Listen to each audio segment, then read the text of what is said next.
السلام علیکم کلاس، کیسے ہیں آپ سب؟ امید کرتی ہوں آپ سب خیریت سے ہوں گے اور اپنے گھروں میں محفوظ ہوں گے اور اللہ کی حفاظت میں ہوں گے۔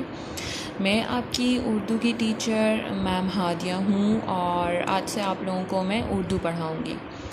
تو چلیں ہم اپنے کام کا آغاز کرتے ہیں۔ تو آپ سب لوگ اپنے بیگز میں سے اردو کی کتاب نکالیں جو کہ ہے زینہ اردو درسی کتاب۔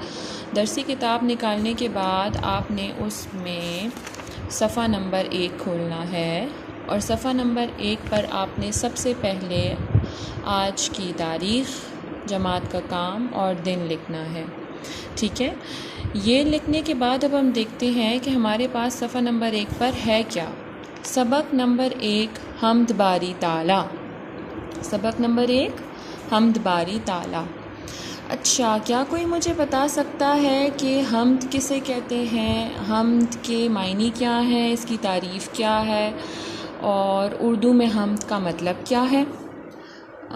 چلیں میں آپ کو بتاتی ہوں کہ حمد کسے کہتے ہیں۔ حمد وہ نظم ہوتی ہے جس میں اللہ تعالیٰ کی تعریف بیان کی جائے۔ حمد وہ نظم ہوتی ہے۔ حمد ہمیشہ کس صورت میں ہوتی ہے؟ ہمیشہ نظم کی صورت میں ہوتی ہے۔